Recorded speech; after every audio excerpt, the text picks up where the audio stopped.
All right. It is my enormous pleasure to be joined by a real viral superstar of the moment as people are trying to understand the ongoing crisis in Palestine and in Israel.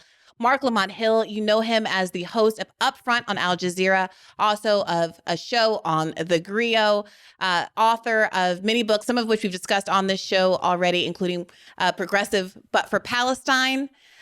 Welcome back, Marc. Thank you. It's good to be back. I like getting return engagements.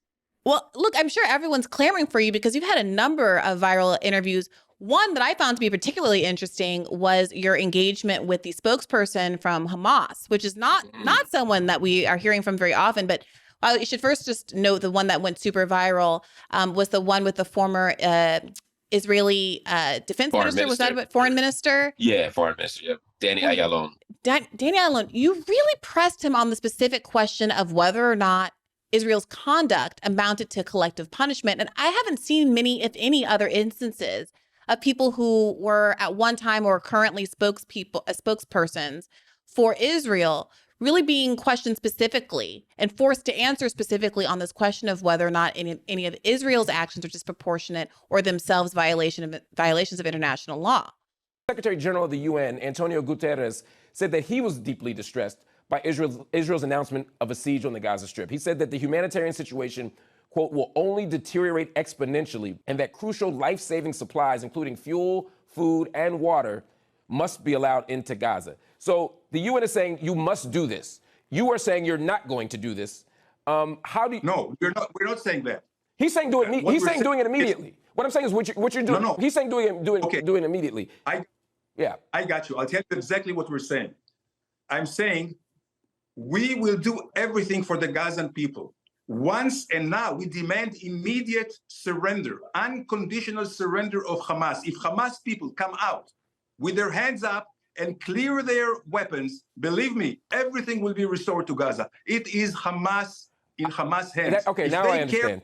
Thank you for clarifying that, sir. I think we're actually on the same page here. You're saying that once Hamas leaves, you'll grant the Gazan people food, shelter, fuel, electricity, hospitals, schooling.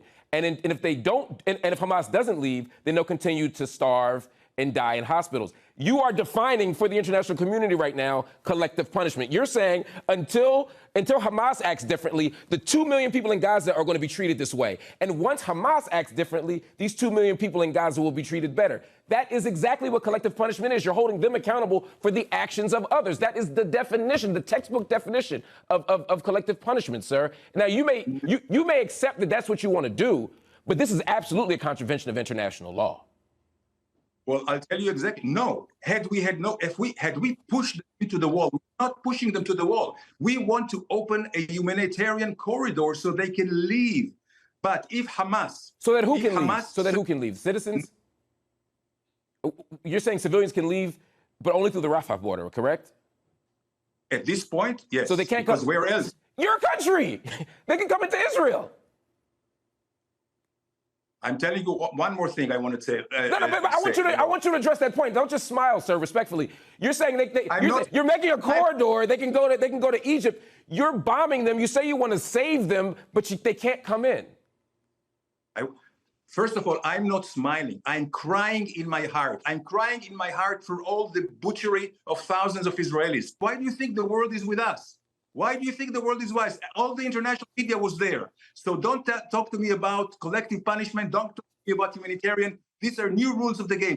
There is no coexistence with Hamas, which is worse than ISIS, and we will not stop. We are allowing the population to leave. But if Hamas will surrender, there won't be any problem whatsoever. Danny Ayalon, thank you so much for joining me on Upfront. I was really struck by the news coverage, even the international news coverage. Usually, if I turn to BBC or some of the other outlets, I'll see really intense questions placed at the feet of, Israeli leaders. But after October 7th, it seemed that everyone was handling the matter with kid gloves and not asking those tough questions, particularly the first week. I think now we're starting to see more and more people say, okay, enough, right? I mean, the disproportionate force is so extraordinary and indefensible that it becomes harder and harder to pretend it's not happening.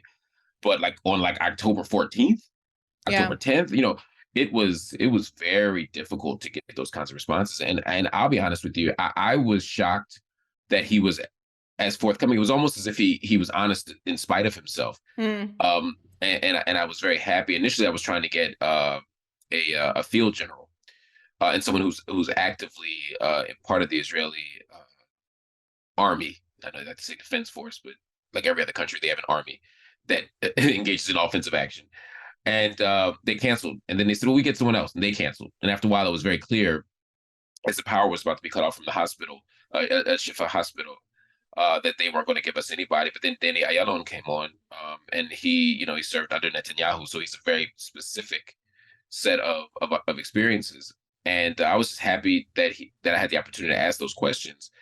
And I got to be honest, when he sort of conceded that they were going to engage in behaviors that were very clearly definitionally collective punishment, I was, as the journalist in me, is like, oh my God, this is great. Like, I can't, you know what I mean? But I was also, I don't know, there's something about hearing people say so fearlessly that we're willing to wipe a population effectively off the map, or depopulate a village, or chase them into Egypt, or whatever the thing might be. Hearing that it was stunning and shocking, and it really made me sad. Yeah, I've been thinking about this since I spoke to Miko Peled last week, who has written this book, General Sun, talks about how deeply kind of embedded in his own country's mythology he was, as he was being raised by someone in a family where his grandfather signed the Israeli Declaration of Independence, and how little he heard about Palestine, even the word Palestine, how the Palestinian population was referred to as Arabs, the prohibitions against saying or referencing the Nakba, Israeli institutions, educational institutions being denied funding if people do exactly that. All of that has made me reflect on some of the messaging that came out of Israel immediately after October 7th. That, much like your interview, were almost shocking in how straightforward it was about a willingness to, or a desire to, level Gaza into a parking lot, and talking about Palestinians as human animals. And I did wonder if part of what we're seeing is the kind of language that is usually reserved for an in-group, where people are kind of inured to it and almost expect it, that's now coming out on a national stage, and people who are used to only speaking within Israel in these terms are now kind of perhaps even surprised about how some members of the international community, certainly not all, but some members of the international community are reacting to, frankly, the callousness with which these officials are speaking. I think that's exactly right. I'm currently finishing a film called Black in the Holy Land.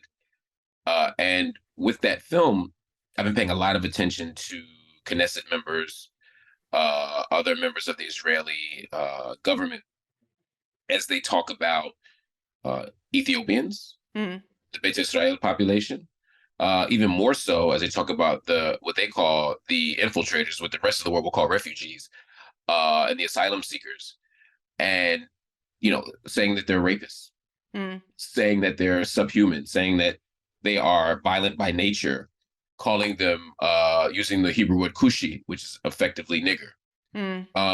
You hear this stuff and you see this stuff, but it's often, like you said, within the internal discourse, the domestic national level discourse, and it's often in Hebrew. And when I watch Netanyahu, for example, talk about the very same issue of refugees on the international stage, the global stage, it's, we have an issue with infiltration, we have security problems, we're going to do everything we can to relocate these people, repatriate these people, et cetera, et cetera. So he's very careful, just as he has been with two-state solutions and other conversations around the future of Israel-Palestine. He has a very specific register for the national community and another one for the international community.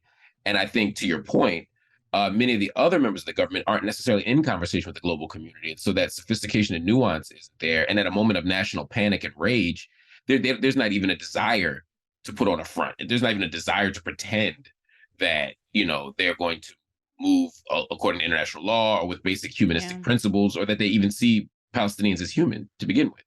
Yeah. I guess Netanyahu, a homegrown Philly boy, knows how to play to the audience. Yes.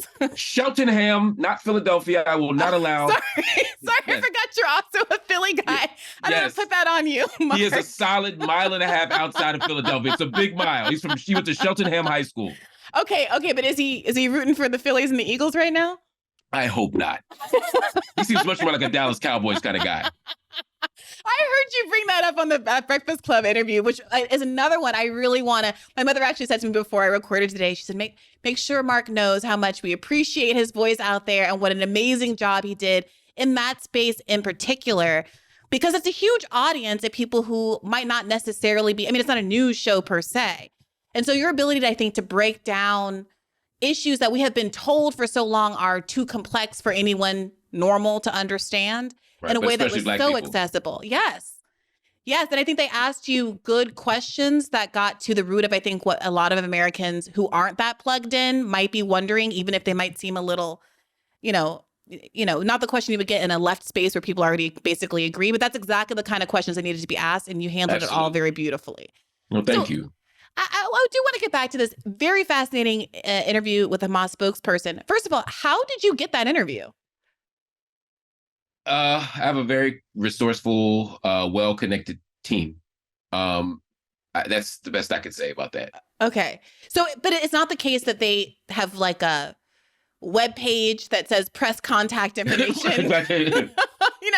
Yeah.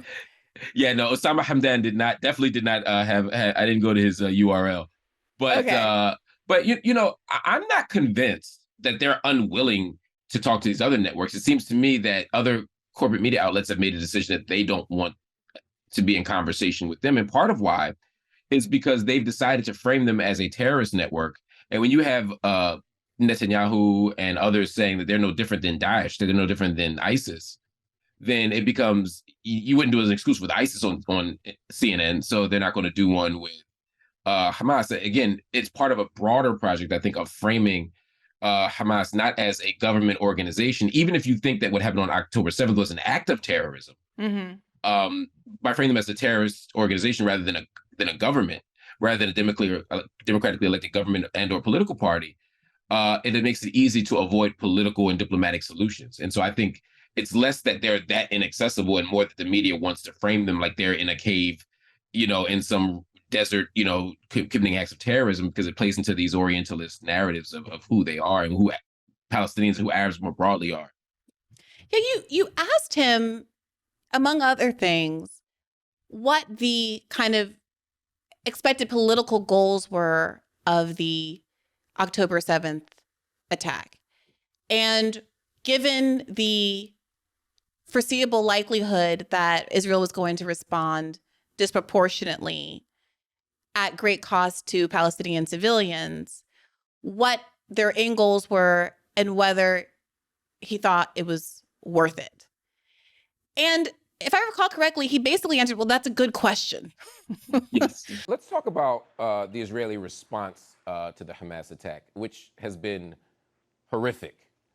Israel is bombing Gaza and declared a complete siege. It's cut off food, fuel, and water from being admitted to over 2 million people. Thousands of Palestinians are going to die. One resident from Khan Yunis said, this is a bloody war that is different from previous wars. What is going on right now is total annihilation.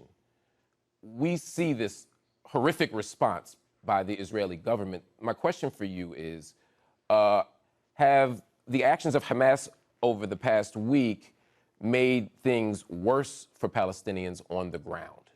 The Israelis have done this before. They done that in 2014. They cut the electricity from Gaza in 2014 for 17 days. They cut the aids for the hospitals. In 2014, 2,500 Palestinians were killed. In 2021, more than 1,000 Palestinians were killed. No one remembers the numbers because they are only Palestinians. But I want to tell you, they were shocked by what had happened to their army. 11 points, military points were attacked by the militants of Hamas. The soldiers were killed or being taken as war prisoners, and the Israelis were shocked. This is the main troops attacking Gaza for the last 10 years. They fall down in a few hours. This is the shock. They want to get back the image of Israel army. They want to show everyone that Israel can destroy everyone. That's an interesting point, sir. That's an important point you're making. You're saying that Israel sort of commits to a certain kind of response when it looks bad, that Israel responds disproportionately, and that Israel already wants to use this as a pretext for destroying the Palestinian people. I'm saying if you know that's going to happen, then how do you calculate the decision to launch an attack knowing that a university is going to be bombed, knowing that power is going to be cut off, knowing that fuel is going to be cut off, knowing that people are going to die because of the Israeli response? If you know that, why do you still make the attack, particularly when the Palestinian people don't have a say in whether or not that's going to happen? This is a good question. You know, the fact that the Israelis are killing the Palestinians on all the ways, all the times. For example, in West Bank in the last 10 months, more than 500 Palestinians were killed. Most of them were civilians. They were shot in the streets, just demonstrating peacefully against the Israeli troops. The fact which everyone have to understand is that this occupation is killing the Palestinians all the time. He's not giving them any chance to have normal life. He's not giving them the chance to be independent and to have their independent sovereign state, even after 30 years of signature of Oslo Agreement. He's not implementing any international resolutions. He doesn't care about the international law. So we are facing this fact. The Israelis are killing you if you are treating them peacefully or if you are resisting them. And at the end of the day, the occupation is still there. So it's better to resist than being slaughtered daily without even resisting the occupation. What was the goal of last week's actions? What was the immediate goal of last week's actions? What would you say the target or goal was? The goal is to make an end for the Israeli attacks against the Palestinians, to make an end for the Israeli attacks on Jerusalem, Al-Aqsa, and West Bank, taking over the lands, and to lift the siege on Gaza. What did you make of that exchange? So part of it was, and maybe because I'm a Black American, maybe I'm American with an English accent, or an English native speaking accent, maybe it's because it's Al Jazeera. He was expecting this to be a home game, I do believe. And so I don't think he was prepared for any pushback. And so I think he was frustrated that there was one. This interview was one that he didn't probably prepare for in the same way he would have otherwise. So I think that part of his sort of, that's a good question, and brushing it off was him wanting to be careful, but not having thought through what careful would sound like and look like. That said, I think that the honest and direct answer that he would have given me, which, I've spoken to other people either off the record or on background or in informal settings, is effectively two things. One, based on everyone I've spoken to, they underestimated how successful they would be. Mm-hmm. So I think part of this was a plan that they just didn't see developing the way that it did. Mm-hmm. But then there's the thing of, they begin from the philosophical position that the only way to achieve victory in this struggle is through armed struggle, despite the fact that they're outnumbered, despite the fact that they're outgunned, and they see death as inevitable slowly under the current conditions. And so they see no moral dilemma in making a decision to aggressively attack the Israeli state, or what they would call the Zionist entity. And there's an argument for that. Kind of an accelerationism. Yeah. I think the thing we have to make sure of is that we don't paint them as irrational and barbaric and fanatical and unreasonable. They're engaging in a national liberation struggle by a set of tactics that I happen to disagree with. I don't support killing civilians, and I don't support targeting areas where there are civilians. And I would argue against his argument that international law does not condone that. Because his argument is, a lot of people argue that if you're in a settlement, that's a military outpost. Effectively, it's an act of aggression to even place a settlement there, and therefore it's always susceptible under the law to military attacks, that even if I conceded that point, the people inside of them are not necessarily susceptible to those attacks. And it's just at the human moral level, I can't imagine telling somebody that an 8-year-old living inside of a settlement who's a third generation Israeli somehow should be bombed and killed. That for me doesn't square. Mm-hmm. But based on his political philosophy and his legal argument, he can square that circle. And so for him, it's like, yes, Israel will have a disproportionate response. Yes, some of us will die, but we were going to die anyway. The question is, can we change the norm on the ground? Can we draw such attention to this? I mean, in a way, it's kind of the inverse of a Dr. King strategy, but it's like, if I can produce a spectacle of violence against us, we can garner enough public sympathy and enough international intervention to get a different set of facts on the ground, because the facts on the ground as they are will never improve under these conditions. Israel's not going to ever give back land. The international community is never going to intervene. The conditions in Gaza aren't going to get better, and settlements are going to keep expanding. And so eventually there's nothing left. Do you think that's panning out? Because I had this debate a little bit with Omar Badar on the show last week or the week before. And we were kind of going back and forth about whether or not the tide of public opinion was coming in and out on sympathies with the Palestinian people.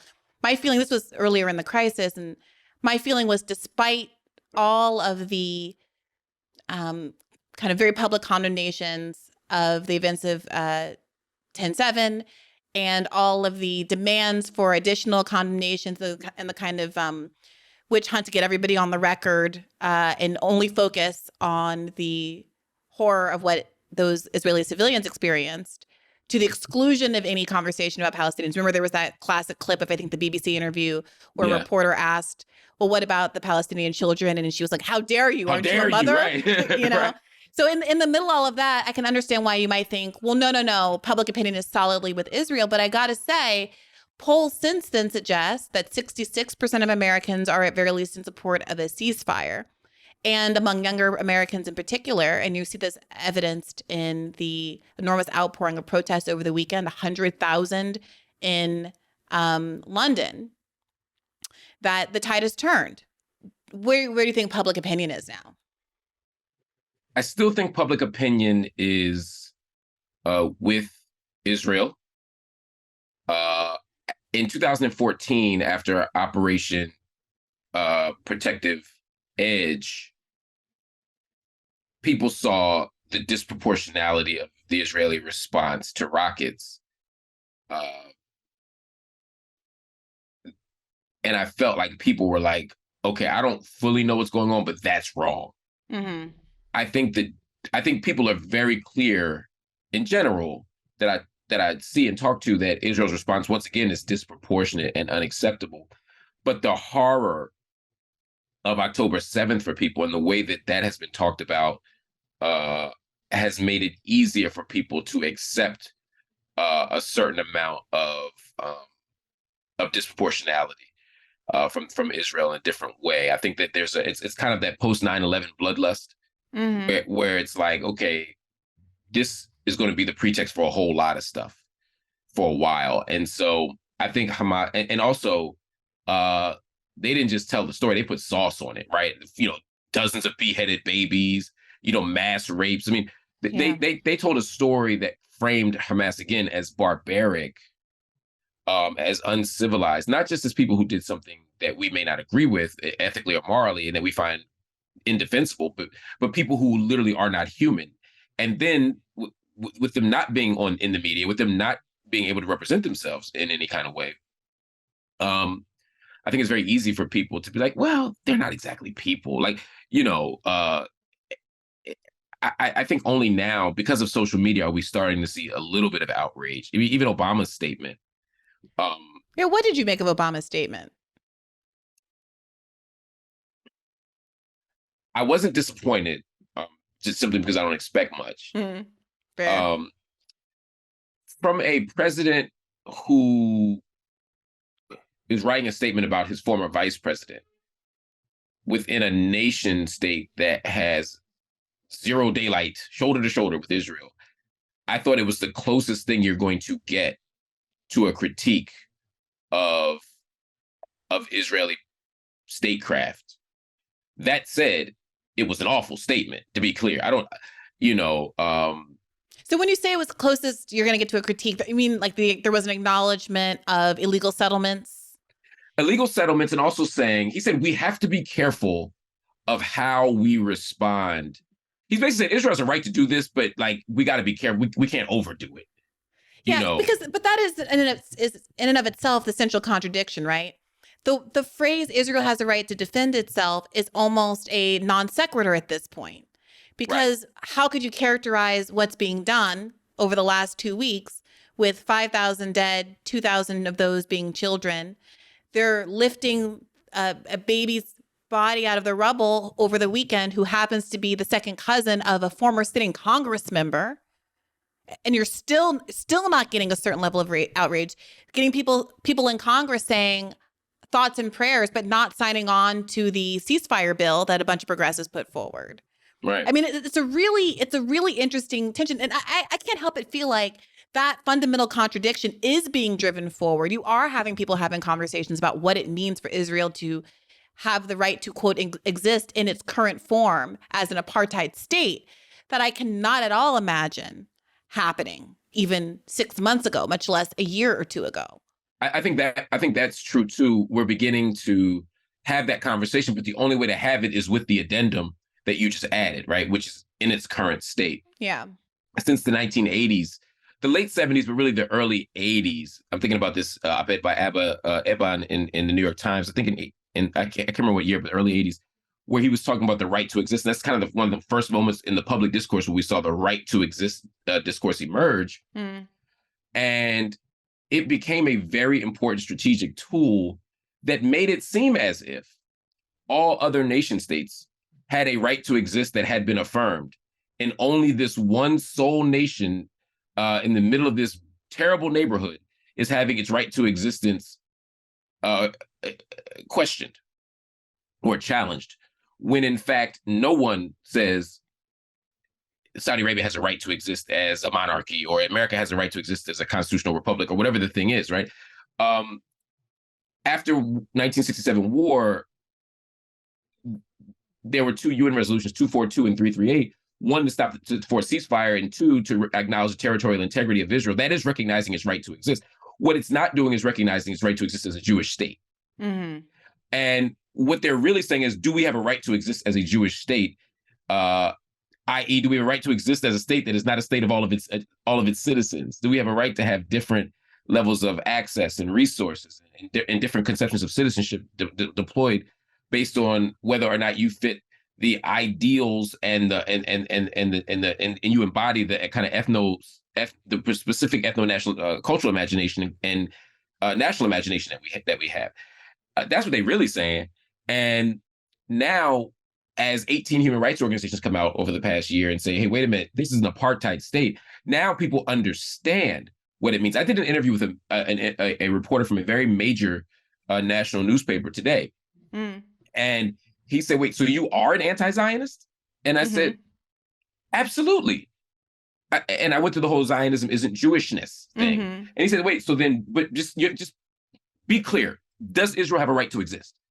And so I had to say, well, that's the wrong question, which sounds like you're being cagey, but I had to back up and say, well, what does that mean to you? The right to exist as what? And no nation state has a right to exist. You know, you can say people have inalienable rights. Exactly. I'm much more comfortable with that. Exactly. And so I'm going to start turning on people. I'm going to be like, yo, does Iran have a right to exist? Right. And I want to see how they respond to that. Right. Right. Does the Communist Party of China have a right? Boom. That's another good one. That's even better. Yes. Yes. Does Venezuela have a right to exist? Exactly. I want to hear what they say to that. Yeah. And then they'll start threading needles. Then they'll go, well, yes, but not in its form as a blah, blah, blah, blah, blah, blah, blah, blah, blah. And it's like, well, bingo, welcome to the party. Right. Israel does not have a right to exist as a Jewish state that excludes that's exclusionary. It doesn't have a right to exist as a Jewish state. But even that, I mean, as you well know, I mean, I do think the right to exist language is particularly powerful and does more work in the context of Israel because it does, I think, allude to the very specific historical precedent of the Holocaust. And so that when Israel and Israelis ask, does the country have a right to exist? I think tacit in that is, do Jewish people have a right to exist? Because we faced extermination, 2/3 of us are wiped out of Europe, and we have a claim here. We need you to affirm that some sort of thing isn't going to happen again. And emotionally, that really resonates with me. But also, I got to say, part of why it resonates with me is that I am Black in America. And part of why I also reject the premise that one has to have an exclusionary apartheid state to protect one's own interests is partly because that is not a model that I've seen presented for other groups, including my own, anywhere historically. It also is just, it's cynical and dark. And I guess I choose not to believe that is necessary of human nature. But also, what does it take for Israel to exist in its current form, and who is harmed by that in turn? And those are the right questions. And that's why it's important, again, for people to take a step back and say, well, the first Aliyah doesn't begin in 1939. It doesn't begin at the beginning of World War II. The first Aliyah begins in 1882. What's an Aliyah? Oh, I'm sorry. The first Zionist immigration to Israel, the Aliyah, like to ascend, it's literally when someone goes from Brooklyn and goes to Israel, they're making Aliyah, right? And so there was a big wave of Aliyah. So when they say the first Aliyah, they mean the first wave of Zionist integration from like 1882 to 1903 is long before Hitler even rose to power. So the desire for a Jewish homeland, and a Jewish, and I'm saying homeland because that's the language of the Balfour Declaration, not a Jewish state, but a Jewish national home, right? Exists long before that. Now, obviously, there were pogroms in Europe. Everywhere Jews have been the minority, they have been under attack. They've been hated. They've been, cast aside. So I'm not trying to minimize the horror of anti-Semitism. It's longstanding. It's consistent, and it's something that we should take seriously. The idea of that first Zionist wave, and even the second Zionist wave coming in to at that time, first Ottoman Palestine and then the British Mandate for Palestine, that period, we're seeing not just the establishment of a Jewish national home, but particularly in the second Aliyah, a very specific set of economic and political and social conditions being created that would not just establish a Jewish national home, but that would infringe upon the rights, the civil and religious liberties of Arabs who were already living there. And I'm using that language very specifically because the 1917 Balfour Declaration, it did allow for a Jewish national home, but the Balfour Declaration also said that it could not do anything to infringe upon the rights, the religious and civil rights of the existing populations. They didn't say Arab by name, they didn't say Palestinian by name, but they were talking about the indigenous populations there, which at that time were Arabs, right? So everything about the formation of this state impinged upon the religious and civil liberties and rights of the Arab Muslims, Arab Christians, and even the Arab Jews over there to some extent. And so there's a way that long before the question of the evil Nazi Holocaust comes up, it's still a question of, is this a state that by definition is dependent upon the depopulation, or at least the dispossession, rather, not depopulation, the dispossession of another group of people. And that's the issue here. The whole narrative of a people without a land for a land without a people, or excuse me, a land without a people for a people without a land. A land without a people. For a people without a land. Yeah, a land without a people for a people without a land. Yes. Okay. Yes, it's a land without a people for a people without a land. The idea of that sounds great, except you got this huge Palestinian population there. Yeah, it's not a land without a people to begin with. Right. Now, Zionists would argue that when they said land without a people, they didn't mean that it was empty. They meant that the Arabs themselves were not a nation, i.e. they're just Arabs. And so they could go to Jordan, they could go to Syria, they could go to Lebanon, they could go other places and just be Arabs. That this land didn't have a people in it. It just had Arabs in it, right? And there's an argument for the rise of Palestinian nationalism that comes a little bit later. But either way, that's my house. That's my farm. That's, you know what I mean? Those are my olive trees. Exactly. Yeah. Exactly. Yeah. And I do think that part of the kind of awakening that you're seeing as people are kind of forced to pay attention to this issue right now is about what it means to be an apartheid state. That conversation that you described with someone realizing like, oh, you can be anti-Zionist and that doesn't mean you're anti-Semitic. In fact, there are a whole bunch of people in the Hasidic communities across the United States who are very much anti-Zionist and were protesting in the streets with all of the other yes. folks over the weekend. You know, that is genuinely novel to people. And it is, I think, reflective of how closed down, how shut down this conversation very purposefully has been in academic spaces and the media spaces, as you've personally experienced. I mean, I don't think that we should finish this episode without alluding to or specifically talking about the fact that you were, I mean, how do you characterize this? Fired from CNN for a pro-Palestinian speech? Yeah. I gave a speech at the United Nations, and at the end of the speech, I said we have to do what justice requires, which is to free Palestine from the river to the sea. And they said that I was making a Hamas chant and calling for Judenrein, right? The like the removal of Jews from the land. And of course, I was not doing that. They know that. We must advocate and promote nonviolence at every opportunity, but we cannot endorse a narrow politics of respectability that shames Palestinians for resisting, for refusing to do nothing in the face of state violence and ethnic cleansing. We have an opportunity to not just offer solidarity in words, but to commit to political action, grassroots action, local action, and international action that will give us what justice requires. And that is a free Palestine from the river to the sea. Thank you for your time. So what is this with this statement? Because I think we talked about this on the podcast a little bit once before, where to the uninitiated ear, it sounds like a just generic statement. Like all of the, you know, let all the Palestinians from point X to point Y, from sea to shining sea, from New York to California, whatever, to be free.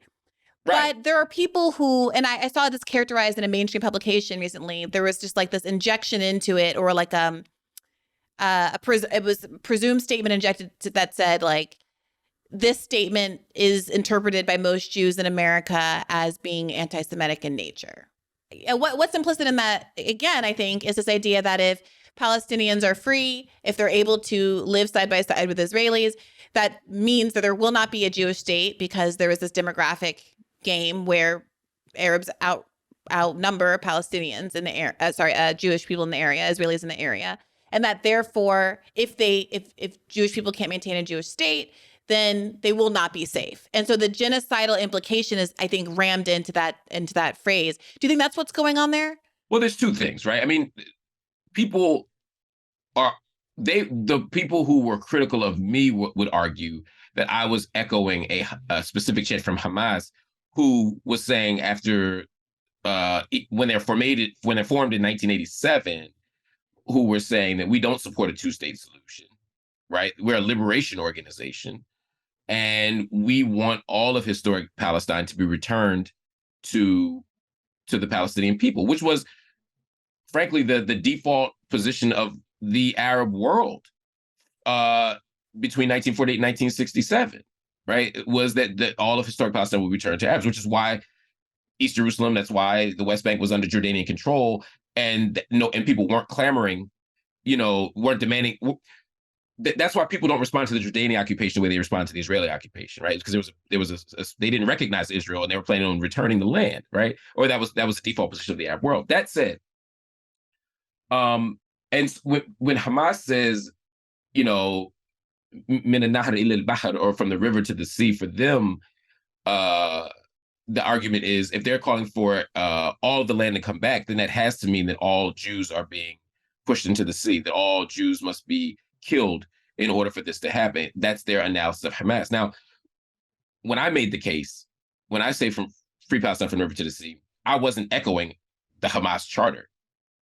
When you go to any free Palestine rally, when you go to any Palestinian rights rally, you're going to hear from the river to the sea, Palestine will be free. Yeah. These aren't calls for Judenrein. These aren't calls to kill Jews. These are calls for Palestine and for Palestinians to have freedom, safety, dignity, and self-determination and justice in all areas of historic Palestine, from the Jordan River to the Mediterranean Sea. Why is it important to say that entire region? Well, because those in the West Bank need the occupation to end. Those in Gaza need the effective occupation to end. They need the siege to end as well. Those in East Jerusalem need some sort of permanent citizenship status. They're in a kind of limbo stage between the West Bank and Israeli identity, national identity. The Arab citizens of Israel, as they're technically called, but Palestinian inside of 48, they also deserve to have full citizenship rights so that they're not part of those 61 laws that discriminate based on the fact that they're not Jewish. So in all of and throughout the diaspora, they need the right to return. So from the river to the sea is a call for justice in all the regions of historic Palestine. It's not a call. It's not a Hamas call. It would be like if you said right now Black Power, and then somebody says, well, I can pull up the new Black Panther Party's statements on, killing white people, or their statements on George Floyd, and they say Black Power, and therefore Brianna is echoing a new Black Panther Party call, right? I mean, it from the river to the sea is that universal of a statement. Liberal Zionists say from the river to the sea. Extreme Zionists, I mean, you could argue revisionist Zionists say it. I mean, if you, maybe like 2 years ago, it was after I got fired, I remember Benjamin Netanyahu's son tweeted from the river to the sea, right? And talking about Israel. In fact, from the river to the sea was one of the slogans of the Likud party in the 70s. And if anything, I would argue there we're talking about the removal of Palestinians from all of the region, right? Most people I know who are calling for from the river to the sea are calling for not the enforcement of Hamas's charter. In fact, I haven't met anybody who thinks that. Isn't it the case that in 2006, whenever the last elections were, I'm not saying it magically erased virulent anti-Semitism, but wasn't there a revision to the charter with the understanding that they were trying to make it a little bit more accessible, and they took that stuff out?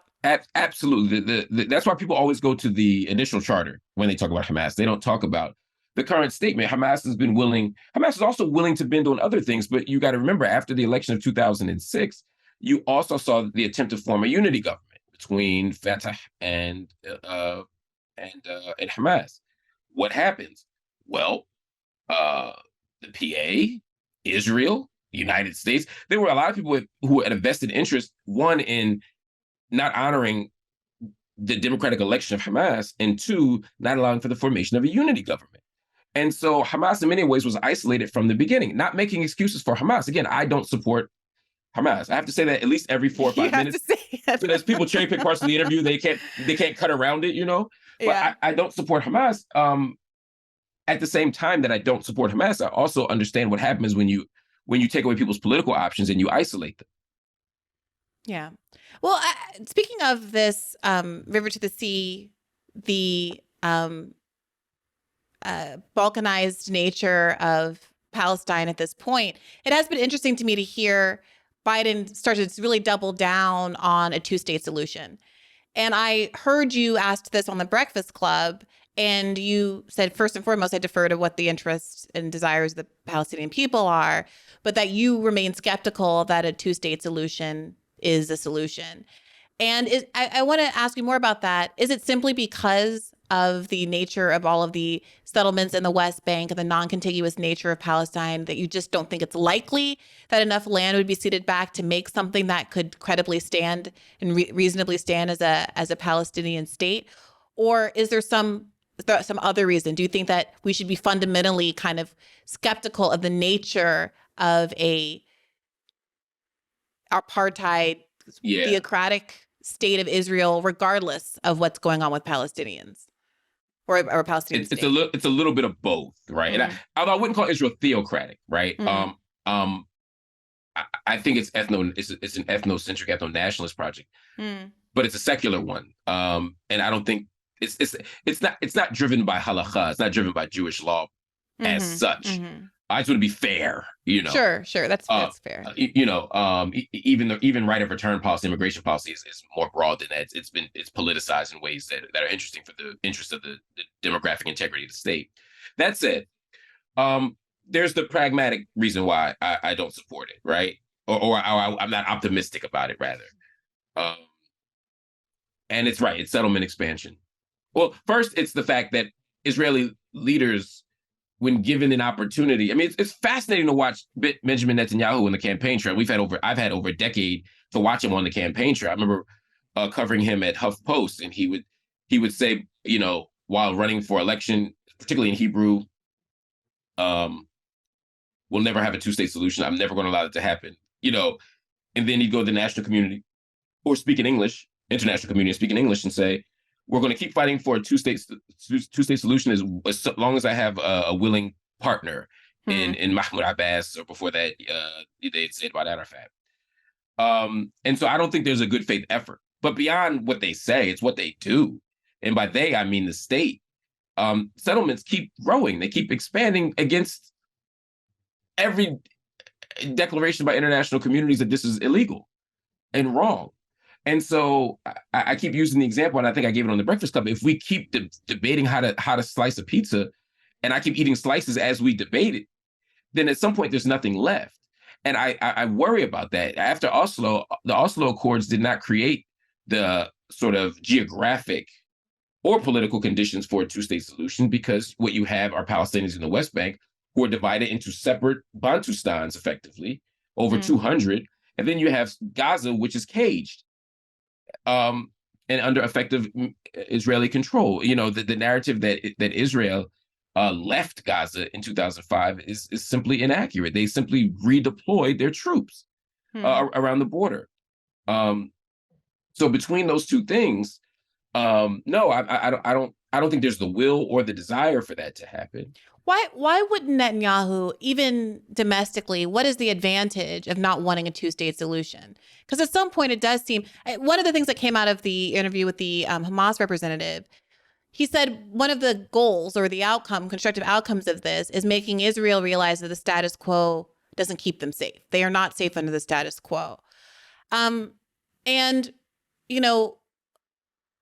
building in all of the condemnations of the killing of civilians, there is this sort of reality, I think, that if Israelis believe that keeping Gazans caged can last indefinitely, or that you can slowly kill a whole population without ever having to have a conversation about a two-state solution, just keep eating the slices of the pizza, then yes, you will continue to vote for and politically support a status quo. And only when that perception of your own safety changes might you have some political change. So you see a lot of protests from Israelis right now saying, I'm mad at you, Netanyahu, for not keeping me safe.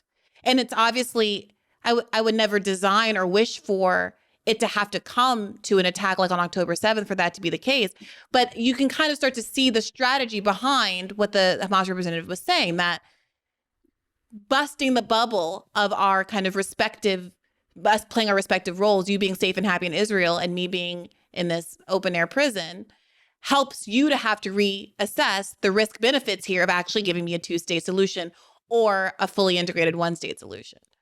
Yeah, I think that's right. I mean, I think about David Ben-Gurion, the first prime minister of Israel, in his diary, July of 48, when he said, literally that the old will die and the young will forget. The idea is that if we run out the clock long enough, we'll win.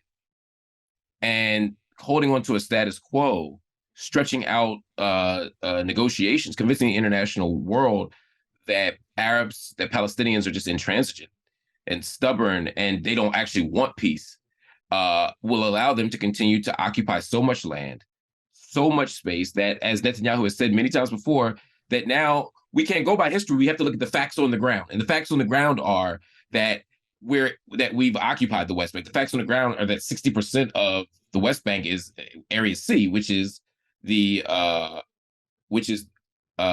Israeli controlled. And so at some point, yeah, the idea here is that we can run this out. To your point, yes, that's exactly what Hamas is countering. They're saying that the daily presence of this Israeli state, as it's currently constituted, is a regular act of violence that is leading to the elimination of the Palestinian people. And unless we do something to change the facts on the ground, to reorganize the status quo, we are going to die. Yes, it will be slower than what just happened these 2 weeks, but we have to do something to give ourselves a fighting chance. Again, I'm not endorsing Hamas's actions. I disagree with them. However, there is a logic to it that is directly in response to the very particular way that the Israeli state has refused to ever present Palestinians with a deal that is fair. You know, you begin with the UN partition plan of 47, and then you go to Camp David. Then you go to, I mean, we could go into the Clinton Accords. I'm fast forwarding a little bit, but you go to the Clinton Accords. In each of these examples, Palestinians are either not given enough land, or they're not given contiguous land, they're not giving access to water, they're not giving access to actual borders. You know, all of these things, including 93 Oslo Accords, were not the proper conditions for a two-state solution. And so that's the first reason. The second reason for me is, do I happen to believe that you should ever have a state that's not a nation of all of its citizens? No.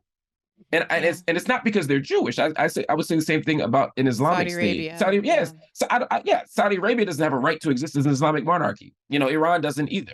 As a theocratic, whatever you want to call it. I agree with. I disagree with all of those things. Now someone's going to say he's comparing Israel to Iran and Saudi Arabia. To the extent that we're talking about not being potentially being a state of all of your citizens, absolutely. I mean, I lived in Saudi Arabia, and I have driven on the road and seen the highway sign that says Muslims go this way, non-Muslims go this way, because you have to, you know, drive around Mecca or whatever. And, you know, that's what it's like to drive. That's like what it's like to live in a state that establishes in a religion. And that is the situation of Arabs in Israel as well. I mean, to a much, you know, for all of the reasons that whatever 60 odd or however many laws that you talked about, which I think is also something that's happening in this moment where people genuinely didn't know things like, if you interfaith marriage won't be recognized by the law in Israel. Right. That's a great if you marry example. a Palestinian, it better be a long distance marriage. Right. or you better move to the West Bank. Right. So and that includes Palestinian citizens of Israel. So if I'm living in Lud or Nazareth or wherever as a Palestinian citizen of Israel, and they're like, oh, you fell in love in Ramallah, oh, you'll love it there. Right. Because again, it's about getting them out. And you're right. If you want to get married, go to Cyprus, right? So in those ways, certain religious values, certain cultural traditions do trump a certain kind of understanding of democracy. And then when you add the nation state law, it wasn't nation state bill, the nation state law, it effectively affirms that it's not a nation of all its citizens. It effectively affirms that Arabic is a priority language, but it's not a national language anymore. It affirms that settlement expansion or growth, that all of Israel is Israel, right? Including these areas that are contested by the rest of the world. And did you read the coverage over the weekend of the settlers that killed 3 Palestinians in the West Bank and then came back the next day during the funeral and killed more people at the Palestinian victims' funerals? Like this is now. I don't know if the New York Times would have normally reported this story. I'm kind of surprised that it got the space that it did in this article over the weekend. But I think Americans are also, the global community is also waking up a little bit, because what is the justification for massed Israeli settlers killing Palestinians in the West Bank? That's not Hamas. You can't blame Hamas on this one. No. There's no Hamas anything that's not Hamas. No. And I can't help but feel like something is shifting. And when I hear Joe Biden really suddenly just talking about the two-state solution all the time, that does feel like a cope, like that he realizes that people's anger and frustrations have to be put in some kind of bucket that feels solution-oriented and directional. And it does. I think it's probably similar to what you were describing with Bibi Netanyahu, saying that in a public way to make it seem like we have a reasonable position here. But even that feels like pressure. Even that feels like Walid Shahid and some others who are in touch with the American Muslim community, specifically in Michigan, a state Biden very much needs to win, have been also ringing the alarm of all the people they're talking to that say, I'm not voting for him in 2024 because I'm so disappointed in how he's handling this crisis. And there's been all this coverage of this inside-outside strategy where he's saying to the public, well, privately, I'm working on Netanyahu, but also wanting to delay the return of hostages so that they have more time for the U.S. to prepare to contribute to the ground war. You know? Yeah. I mean,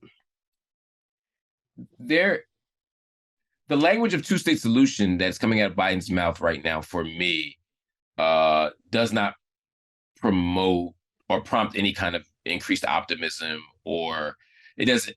I feel like that's been a almost verbal tick for the left and the right, for as long as America's been intervening in the matter. And it's certainly probably since 1973 for sure. And I say that to say, I don't know if Biden has. I think if Biden could help it, this would all stop, because I think Biden also knows this is taking a toll on him electorally. You know, as he, even if he's whispering. But you really think so? Because people have been raising, some old book that recounted Reagan being in this situation and opining like, oh, I wish Israel would stop bombarding whatever they were doing at the time. Yeah. And one of his advisors said, well, call them and ask them to stop. And he did, and it worked. And he hung up the phone and reportedly said, oh, I didn't know I had that much power. So do we think that Biden doesn't have the power, given how much money the United States gives to Israel, to actually affect its policy? I think 1982, presumably, if we're thinking about Reagan, first of all, Reagan had no interest in engaging in the Middle East. He was like the opposite of his successor, George H.W. Bush, who probably had maybe in some ways the best and most progressive policy on Israel-Palestine. But Reagan, in the middle of an Israeli war with Lebanon, or invasion of Lebanon, probably did have more sway. But I think in subsequent decades, I think Israel has become, and Netanyahu has been pretty transparent about this too in Hebrew, has become less interested in listening to the United States. They don't succumb to United States pressure nearly as much. As Israel becomes a more reliable partner in the Middle East, a more valuable strategic outpost, a more important client state to the United States, I think that Biden and Clinton and all the others recognize that there's only so much you can do. I mean, but why is it important to us? What is the strategic value to us? Because I think, was it Miko Pellet who was saying on the show that he thinks that we've actually shifted away from having the strategic reliance on Israel as a partner in the region as much as we used to in the yesteryear, and that now the language has even shifted from strategic alliance to aligned values. They're the democracy in the Middle East. They're like family. They're the sixth borough of New York, according to Hakeem Jeffries. That sort of a thing. Yeah. Good old Hakeem. That's a whole other podcast. That's a whole other podcast. I think that there's a way. Yes, as a matter of fact, yes, the strategic alliance of Israel to the United States is less valuable than it was even 10 years ago, right? I don't disagree with that. But that isn't to say that having a singular ally in the Middle East that has nuclear capabilities, allegedly. You're not supposed to say that. Right. It's so funny. If you ever go, and I've spent time at the nuclear facility or driving past, I mean, you're near a nuclear facility. Like it's amazing. Go to Dimona. When you're in the Naqab or the Negev desert, like it's so clear that it's it's like one of them old Enemy of the State Will Smith type movies. You know what I mean? Like when you get near, you try to pull out a camera, like all kinds of shit pops out, like time moves different. Like it's amazing. It's like, oh, there's some nuclear weapons up in this piece. Like there's no doubt about it. But having that kind of relationship there is still of strategic value. I can't say the extent to which, because some of this is stuff that we'll never know, right? Because state secret level stuff. But I do think that relationship is valuable enough and stable enough that Israel does not. It certainly doesn't feel as shaky as it does, as it did in 1982. I mean, in the 50s, the U.S. and Israel weren't even fully in alliance. I mean, we opposed the Suez, the tripartite aggression against Egypt. In the 60s, it's still getting fuzzy. It's really as Russia is aligning with Egypt more that the U.S. says, you know what, we need to get down with Israel. And so there's a way that by the Reagan era, it's still a relatively shaky new relationship. Now we're 60 years in. I think it's a very different dynamic. And Bibi in particular has flaunted his confidence that the U.S. ain't gonna do nothing. So I think that also plays into this.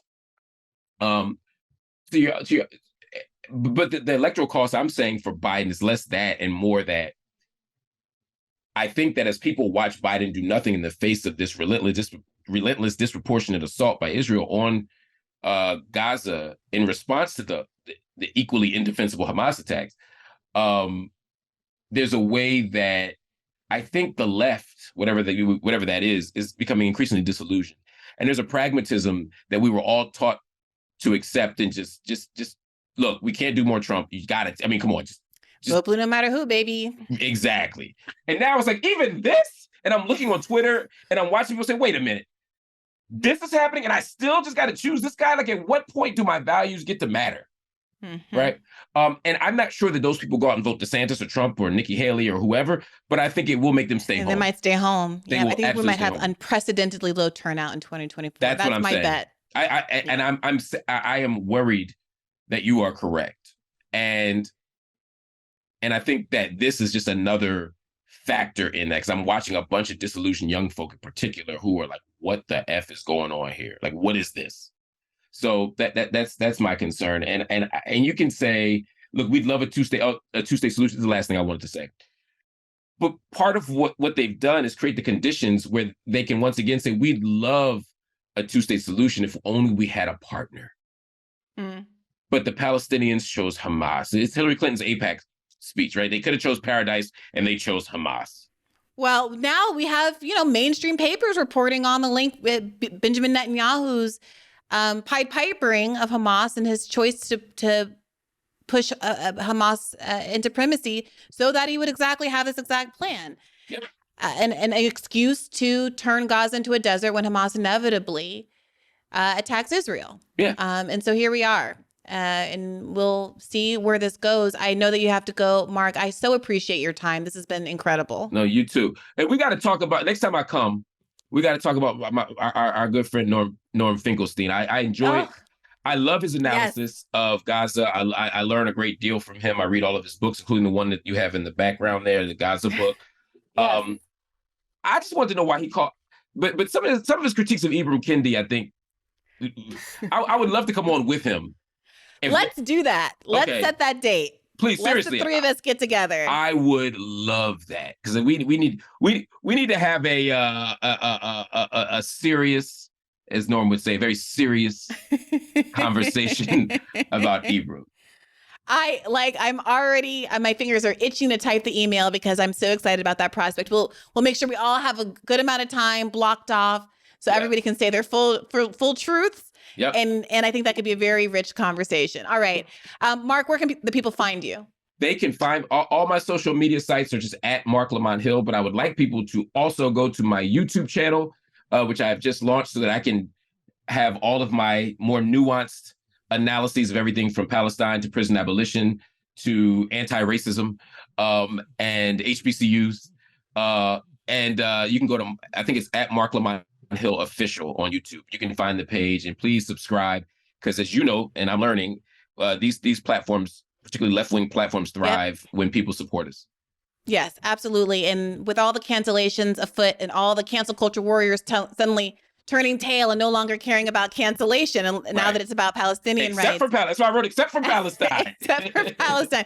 That's right. And I also want to have you back, Mark, to talk about some of the specifically interactions between prison abolition, kind of Black liberation struggles in Palestine, and how intertwined the Black students at Harvard, a lot of this, the pushback, the pro-Palestinian allegiances have been with the Black community, and also how a lot of the establishment Black figures like Hakeem Jeffries and Richie Torres have very much been activated, shall we say, as strong defenders of Zionism. And that whole dynamic is also very fascinating. That's a great way to put it. Let's do it. I got to run. Okay. All right. We'll talk. Take care. Bye. All right. Bye-bye, Mark.